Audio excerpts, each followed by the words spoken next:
Slay, what's going? Hey man, we got ATL rapper Dodge R.I.C.O to catch a body.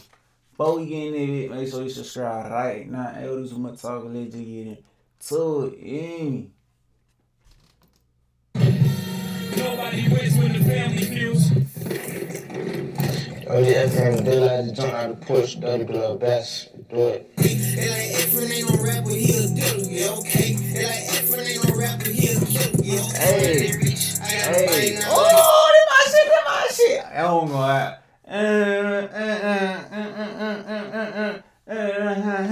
I read this shit like that. Hey, yeah, I got pissed off. I got a big bag, my bitch truck. You'll never catch me chicken out. I'm a big dog, sound like Rick Ross. I was broke and I fisted up. Hey, free that boy FN Dilla. Like, I was fucking with FN Dilla heavy. I remember one time, my cousin, he be rapping this shit. That boy 10, he sent me FN Dilla Instagram line. He was watching my reaction video of me react to this shit. Like, I just reacted to this shit. And the nigga was watching me on his live. So free that boy FN Dilla for shit show. I'm on the flight to another region. I got saved, I'm stuck in the streets. Helping now, I knew we are sharing new details that we've learned about a deadly shooting in Southwest Atlanta. We've been following this story since we first broke it at 5:30 this morning. The scene was pretty active on Wells Street at the Columbia at Mechanicsville crossing complex. Police tell us a 28-year-old man was found shot to death inside the car on the property. Right now, police also say they're currently searching for 3 suspects who drove off in a black Dodge Charger. We're going to continue asking for more details on the story and bring them to you as those updates do come in. Rounds then sped off, leaving 13-year-old Shania Stillwell without a dad. He raised me. I don't know what would make somebody want to take him away from his family. Just really wish the violence would stop. It's pointless. You have so many fatherless kids out here. We're broken. That's the worst phone call that I got in my life. Tonight at 11, an Atlanta rapper signed to Young Thug's YSL Records music label has been arrested for allegedly killing the father of 2 little girls. 20-year-old. Damn, that shit crazy. I ain't gonna lie, he crashed out. I ain't gonna lie, like he could have been the face of this shit. He could have been going crazy with this shit. That boy would have been up at fault. Like, you know what I'm saying? Like, I feel like he could have been like the baby. You know how baby was in 2020? I feel like he could have been baby in 2020. Nah. I'm tripping. Baby in 2018. Like the harder than ever. That's FN.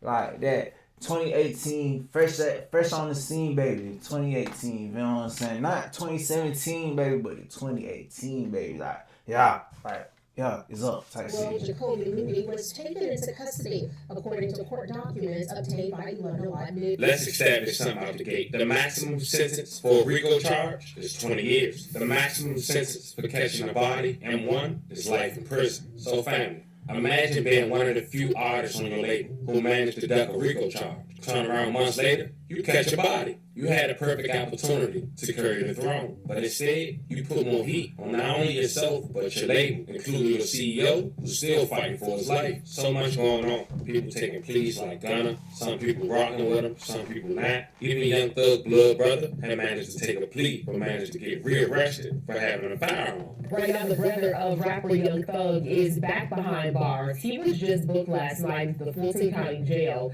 The jail records show Quantavious Greer, also known by his rap name as Unfunk, faces 2 charges: possession of a firearm by a convicted felon and unlawful for a person employed or associated with a criminal street gang. Back in December, Greer took a plea deal in the ongoing YSL RICO case. As part of the deal, he was not allowed to possess any guns. So as you can see, it's been a lot of moving pieces. He was one of 28 individuals who was indicted. But today, we're going to talk about one of the YSL artists who wasn't indicted, at least not for a RICO charge. According to authorities in Atlanta, last month, he was held responsible with 2 other individuals, opened fire on the father of 2 while he was sitting in his car in an apartment complex in the middle of the night. So in this video, we're going to talk about the day at that scene, also pay our respects to the victim and identify who he is. Nonetheless, we also going to make sure we talk about his dropping career and how he managed to link up with Young Thug. So before we get into this one, remember family, I don't give you no angle, I just give you the story. So with that being said, make sure you like, comment, and subscribe. We'll jump right to it. Jacoby Moody, 20 years old, also go by the stage name Effin Diller. 2 years ago, when Effin Diller turned 18 years old, he managed to sign to the guy he looked up to growing up. Hey, I have a question. How did you get noticed by Young Thug? He saw that Hardhead video and one of the A&Rs that was saying that in that jail. He called my manager or something, and then he called and told me like he got me on the phone. I was in the car, FaceTime Thug. She like, what you doing? She tell me, so we pulled up on it and we chopped it up, and then went on from there. That's why I went anyway. Been looking at him. I was loving just in that black night when he first came out. So, alright. Offended. Hey, Meta, take a photo. Offended Diller was starting to put in some work and started to see some success immediately after. Dropping tracks like Damon Time, released 10 months ago, with over 740,000 views to count. Bulletproof truck, pack with switches and on hitters in it. And they 5% tinted, you can't even see who else. But as of July 1st, 2023, Offended Diller career might be on pause or might be completely over with. If these allegations authorities are accusing him of is true and he get found guilty. June 3rd, 2023, reports coming out of Atlanta that a man was found shot in a Mechanicsville apartment complex parking lot while sitting in his car. He was later identified 28-year-old Tremaine Glasper, may rest in peace, and left condolences to his family. Now, Tremaine family didn't want to speak to the news outlet, rightfully so, but they did tell them that Tremaine was living in the apartment complex at the time. Damn, I really want to know what happened. Why did they pop bro? Like, condolences to bro, but why? Why was he sitting in that car? Why did they mess with him while he was sitting in his car? I don't know. That shit crazy. With his demise. Now, this shooting happened at the Columbia and Mechanicsville Crossing apartment on Wells Street. Police say they received a call around 2 a.m. that officers responded within 2 minutes. And police have now identified a 28-year-old man found shot to death inside of his car in Mechanicsville today. 11 Live Teresa Bowles spoke with Tremaine Glasper's loved ones.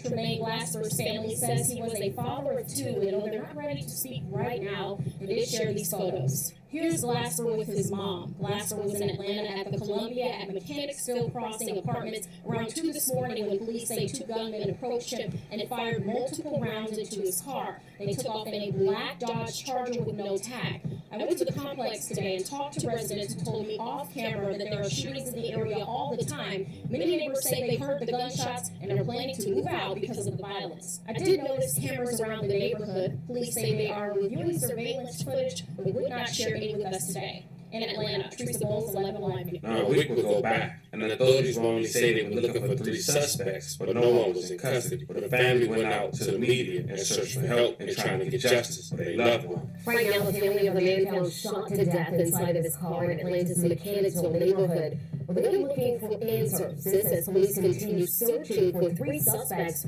who they believe are involved with the killing of 28-year-old Tremaine Glasper. In an interview you'll only see on 11 Live, Teresa Bowles spoke with his family. Residents of this neighborhood say that there are shootings here all the time, and Tremaine's family says someone has got to put a stop to gun violence before this happens again. Nothing compares to the pain I almost couldn't even hardly breathe. of a parent losing a child. It feels like a piece of you is gone. 28-year-old Tremaine Glasper was at Columbia at Mechanicsville Crossing Apartments Monday when Atlanta police say 2 men approached him while he was in his car, fired multiple rounds, then sped off, leaving 13-year-old Shania Stillwell without a dad. He raised me. I don't know what would make somebody want to take him away from his family. The sad truth is, Tremaine isn't even the first deadly shooting of the year in Mechanicsville. In April, 36-year-old Corey Gladney was killed after an argument near Cooper and Fulton Street, and in March, 29-year-old Natasha Thompson was shot and killed on Irish Street. Before that, in February, a 12 and 13-year-old boy were shot near a playground. Mechanicsville is a community of about 3,000 people. When I chatted with residents in the neighborhood off camera, they told me they have plans to move out due to the violence. I just really wish the violence would stop. It's pointless. You have so many fatherless kids out here. We're broken. That's the worst phone call that I got in my life. Tremaine's mother, LaShawna Glasper, says her son was a father of 2 girls and an entrepreneur who was trying to stay on a straight path. I'm not gonna say he was an angel, because I know he wasn't. But right along, he's my son. And Atlanta police say they don't have any updates on recent homicide cases here, including Tremaine's. That's why the family wants justice and an end to gun violence. The ones that did it, the ones that orchestrated it, they'll go to jail for a very, very long time. Teresa. Now, 2 days from now will be the 3rd of July, 2023, and it will make it a month since Jermaine lost his life. May he rest in peace once again. A shocking to his fans, one of those 3 suspects, and the only one apprehended as of now, was the rapper, FNN the dealer. 20-year-old Jacoby Moody will end up being in police custody on that Friday evening. Tonight at 11, an Atlanta rapper signed to Young Thug's YSL Records music label has been arrested for allegedly killing the father of 2 little girls. 20-year-old Jacoby Moody was taken into custody, according to court documents obtained by 11 Alive News. The shooting happened June 5th at the Columbia and Mechanicsville Crossing apartment that's on Wells Street. It claimed the life of 28-year-old Tremaine Glasper. APD previously said they were looking for 3 suspects in the shooting, but tonight they haven't given an update on the search for the other 2. According to Young Life Stoner Records, Moody's rap name under the label is FNDA Diller. He joined the label at 18 years old. Of course, all this is still new. This is the preliminary investigation. What the authorities is releasing to the public as more developed, like the true motive and anyone else involved. If they get apprehended, family, you know I'm going to bring it to you guys' attention. First and foremost, before we get out of here, we do want to say rest in peace to the victim once again. Love and condolences to his family. That was the story of an Atlanta rapper who managed to duck a RICO charge with his label and still catch a body months later. Talk to me in the comments. Don't forget to like and subscribe. And today, I'll catch you guys on the next one. Damn, that shit crazy. Now it's like I can't even say free bro no more cause I feel bad at hell. Like the nigga had 2 kids and now they can't even see their dad no more. That shit crazy. Anyway, y'all like, comment, and subscribe.